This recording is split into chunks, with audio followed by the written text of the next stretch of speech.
apa yang disaksikan. Ini sebuah contoh saja dalam sebuah keluarga. Karena belajar dari bukan dari baginda Nabi, mencontoh dalam kehidupan berkeluarga, yang di dalam kehidupan keluarga ini pasangan akan dijadikan lawan. Bukan bagaimana menumbuhkan mawaddah warahmah, rasa kasih sayang dan cinta yang ada di dalam sebuah keluarga. Tapi di saat masuk rumah tangga, karena sudah dicemari, kotor, otaknya, pikirannya sudah diracuni, sehingga rumah tangga itu seperti itu. Permusuhan, pertentangan, perceraian dan seterusnya. Sehingga seorang suami masuk rumah tangga itu menjadikan istrinya itu seperti lawan. Hanya takut saja waspada, jangan-jangan wah ini membuat aku rusak, membuat aku yang nanti tidak bisa berkembang, selalu berpikir seperti itu. Begitu juga seorang perempuan di saat masuk rumahnya seorang laki-laki, yang ada di dalam dirinya rasa ketakutan karena dianggap suaminya adalah orang yang berbuat kezaliman, ngebully, membuat pelecehan dan seterusnya, membuat kezaliman, kekerasan dan seterusnya. Ini yang ada di pikiran mereka, sehingga yang terjadi adalah di rumah mereka tidak menemukan kebaikan, ketentraman, tidak merasa tenang, yang ada hanya rasa takut. Di sebuah keluarga, di sekolah sudah tidak menemukan rasa takut. Kemudian mereka berpikir yang lain, bukan berpikir menikah, mungkin kalaupun menikah bagaimana tidak punya anak dan seterusnya. Jadi mereka bukan berpikir bagaimana kalau ada masalah menyelesaikan permasalahan yang ada agar tumbuh kasih, tumbuh cinta. Akan tapi dipikirkan bagaimana aku berpisah, aku mengakhiri keluarga ini, aku ingin hidup sendiri bebas, tidak ada gangguan.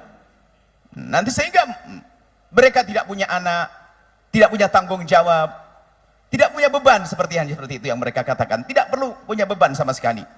Bukan bagaimana hidup berumah tangga memikirkan, saya sebagai seorang suami, aku punya tanggung jawab, aku akan sempurnakan tugas ini, bertanggung jawab akan anak-anakku. Seorang istri pun juga demikian, berpikir bagaimana menyempurnakan keindahan di dalam sebuah rumah tangga. Cuman karena pikirannya sudah terbawa kepada tontonan atau contoh-contoh yang bukan dari baginda Nabi.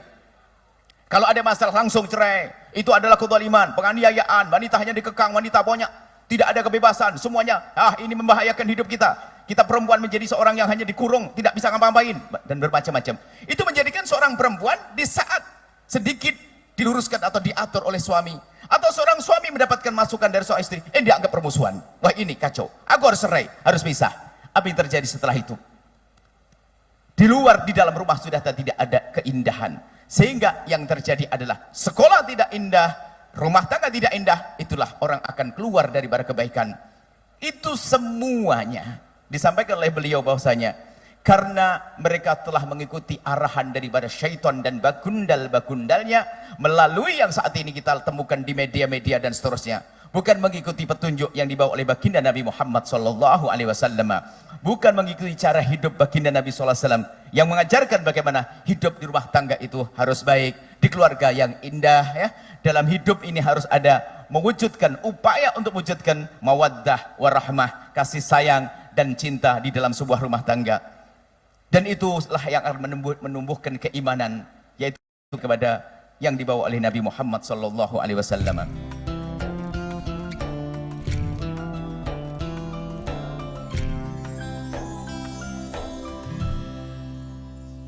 Sahabat Al-Bahjah TV, setelah menyaksikan video ini, jangan lupa bersolawat kepada baginda Nabi Muhammad.